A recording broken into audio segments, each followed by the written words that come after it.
Hi நண்பர்களே! நம்ம இப்போ என்ன பண்ண போறோம்னு பார்த்தோம்னா, சோயா பெப்பர் ஃப்ரை தாங்க. சூப்பரா டேஸ்ட்டா ஈஸியா பண்ணலாங்க இந்த ரெசிபி. இப்போ வாங்க நம்ம சோயா பெப்பர் ஃப்ரை பண்ணலாம். அதுக்கு அடுப்புல ஒரு பாத்திரம் வச்சுக்கோங்க. பாத்திரம் சூடானதுக்கப்புறம் 1 ஸ்பூன் சீரகம், மிளகு, சோம்பு இதெல்லாம் சேர்த்துக்கோங்க. சேர்த்துட்டு நல்லா கலர் சேஞ்ச் ஆகி வர அளவுக்கு நல்லா வறுத்துட்டு தனியா எடுத்து வச்சுக்கோங்க. இப்போ வந்து அடுப்புல ஒரு பாத்திரம் வச்சு தேவையான அளவு ஆயில் ஊத்திட்டு, ஆயில் சூடானதுக்கப்புறம் கடுகு, உளுந்து பருப்பு போடலாம். இல்லைன்னா நம்ம சோம்பு 1/2 ஸ்பூன் சேர்த்துக்கோங்க. ஒரு பெரிய வெங்காயம் கட் பண்ணி வச்சிருக்கிறேன். அதை சேர்த்துக்கோங்க.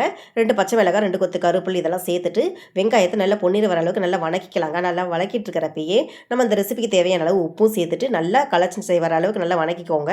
நல்லா வணக்கிட்டு இப்போ வந்து ஒரு 2 ஸ்பூன் அளவு இஞ்சி பூண்டு பேஸ்ட் வச்சுருக்கிறோம், அதை சேர்த்துக்கோங்க. சேர்த்துட்டு நல்லா பச்சை வாசனை போகிற அளவுக்கு நல்லா வணக்கி விட்டுக்கோங்க. நல்லா வணக்கி விட்டுட்டு இப்போ வந்து நம்ம 2 தக்காளி கட் பண்ணி வச்சுருக்கிறோம், அதை சேர்த்துக்கோங்க. சேர்த்துட்டு நல்லா மிக்ஸ் பண்ணி விட்டு நல்லா குழைவாக நல்லா வதக்கிக்கோங்க. நல்லா குழைவாக வதக்கிட்டு இப்போ வந்து நம்ம 1 ஸ்பூன் அளவு கரம் மசாலா, 2 ஸ்பூன் அளவு மல்லித்தூள், மிளகாத்தூள் சேர்த்துக்கிறோம். சேர்த்துட்டு நல்லா மிக்ஸ் பண்ணி விட்டு நல்லா வணக்கி விட்டுக்கோங்க. நல்லா மசாலா எல்லாமே நல்லா தக்காளி வெங்காயத்தை நல்லா மிக்ஸ் ஆகிற மாதிரி நல்லா வணக்கி விட்டுட்டு இப்போ வந்து நம்ம சோயாவை ஒரு சுடுதண்ணியில் ஊற வச்சு நம்ம எடுத்துருக்கிறோம். தண்ணியை பிழிஞ்சிட்டு தான் சேர்த்துருக்குறோம். சேர்த்துட்டு நல்லா மசாலா எல்லாமே சோயாவில் நல்லா மிக்ஸ் ஆகிற மாதிரி நல்லா மிக்ஸ் பண்ணி விட்டுட்டு இப்போ வந்து ஒரு கிளாஸ் அளவு நம்ம வந்து தண்ணி சேர்த்துக்கிறோம். தண்ணி சேர்த்துட்டு நல்லா மிக்ஸ் பண்ணி விட்டுட்டு ஒரு மூடி போட்டு வச்சுக்கலாம். கொஞ்சம் நேரம் நல்லா குக் ஆகட்டும்.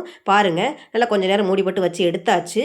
இப்போ வந்து நம்ம சீரகம், மிளகு இதெல்லாம் வறுத்து வச்சுருக்கிறோம்ல, அதெல்லாம் சேர்த்து நல்லா மிக்ஸ் பண்ணி விட்டு நல்லா கலந்து விட்டுக்கோங்க.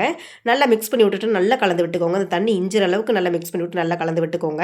பாருங்கள், நல்லா தண்ணி இஞ்சி வந்துருச்சு. இப்போ வந்து அடுப்பு ஆஃப் பண்ணிவிட்டு மல்லித்தலையை தூவி விட்டு நல்லா மிக்ஸ் பண்ணி விட்டு நல்லா கலந்து விட்டுக்கோங்க. அவ்வளோதாங்க, சோயா பெப்பர் ஃப்ரை ரெடிங்க. சூப்பராக டேஸ்ட்டாக ஈஸியாக பண்ணியாச்சு இந்த ரெசிபி. இது வந்து நம்ம ஒயிட் ரைஸு, ரசம் சாதம், சாம்பார் சாதம் எதில் வேணாலும் காம்பினேஷனாக வச்சு சாப்பிட்டு பாருங்கள். டேஸ்ட்டும் சூப்பராக இருக்கும், ஈஸியாகவும் இருக்கும். இன்னும் ஏன் வெயிட் பண்ணுறீங்க? இந்த ரெசிபியை ட்ரை பண்ணி தான் பாருங்களேன். அடுத்து என்ன பண்ணலான்னு கமெண்ட் பாக்ஸில் கமெண்ட் பண்ணுங்கள். பாய் நண்பர்களே.